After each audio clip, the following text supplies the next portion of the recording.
Really?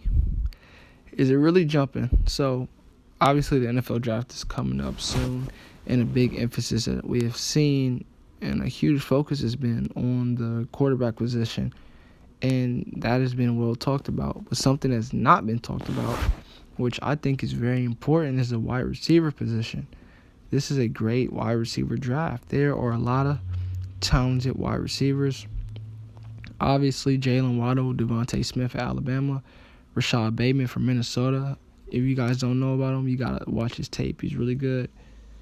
Elijah Moore, Jamar Chase, Josh Palmer, Naomi Brown, Kadarius Toney, Rondell Moore, Terrence Marshall. So many great receivers. But the question should be, where are they going to go? What's the best fit? And who are these dudes?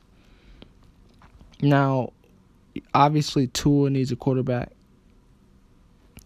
And they're probably going to look at Waddle or Devontae Smith. Devontae Smith should be the first wide receiver off the board.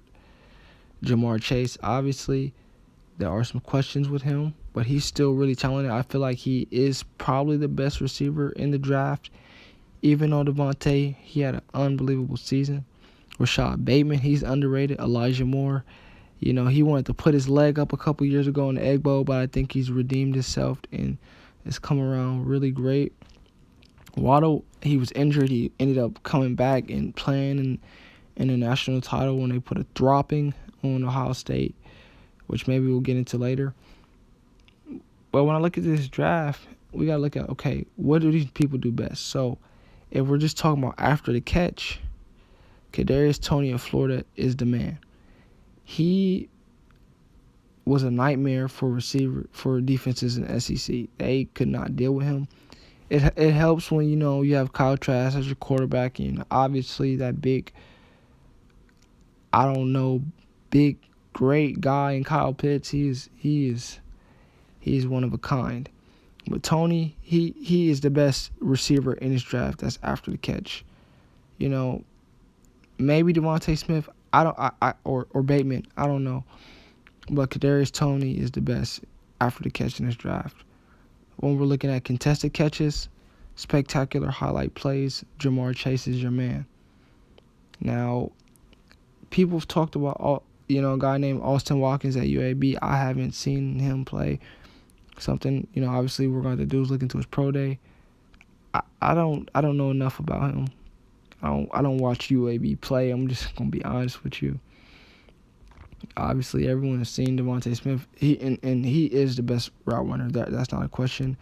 I've seen him play in the SEC championship game, and he was a nightmare.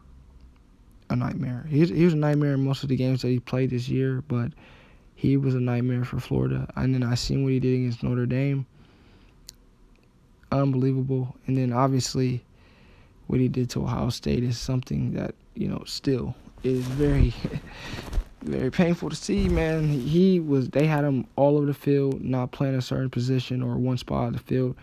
I'm talking he's coming out the backfield, curls, screens, slants.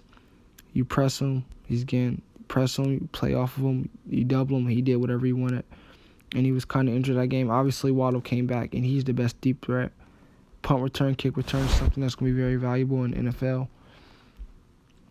Now, Elijah Moore is one of the biggest question marks. Ole Miss. He has been unbelievable for Ole Miss. Obviously, if that team, they put up over 50 on Alabama.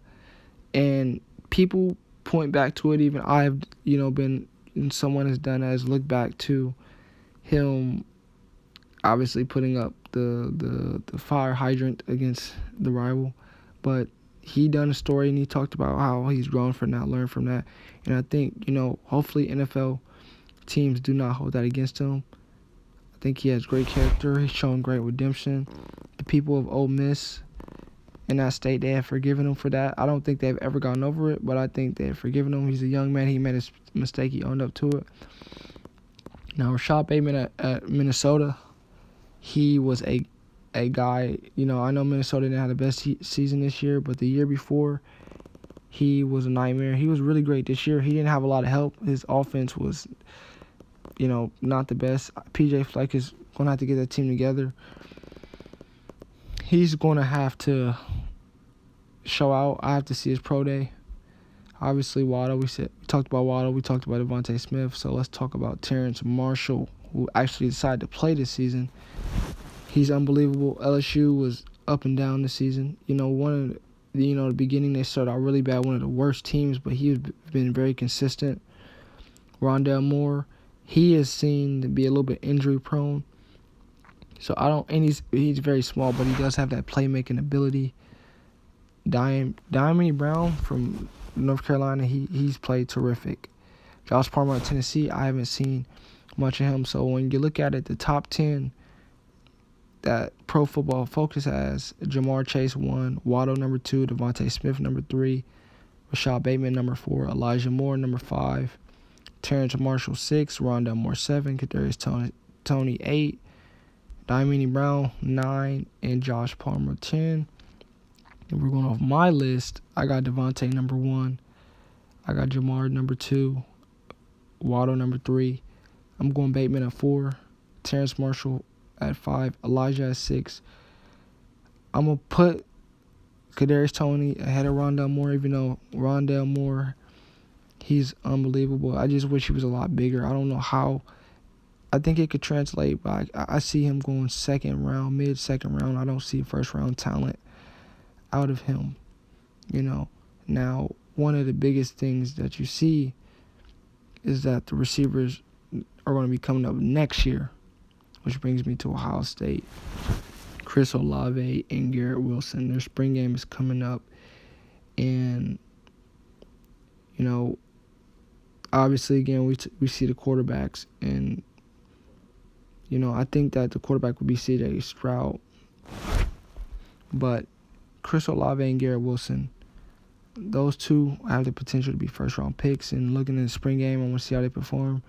But the question for them, Ohio State, is who's going to be that third receiver. You look at Julian Fleming, a sophomore, Jameson Williams, Jackson Smith and Jigba, Emeka Ubuka. The biggest question for them is who's going to be that third guy to step up, because Chris Olave and Garrett Wilson are going to shine and most likely be first-round picks. But they're going to need some help, and their stock may be impacted by uncertain quarterback play, because you had Justin Fields the last couple of years there, so they've been able to shine and grind.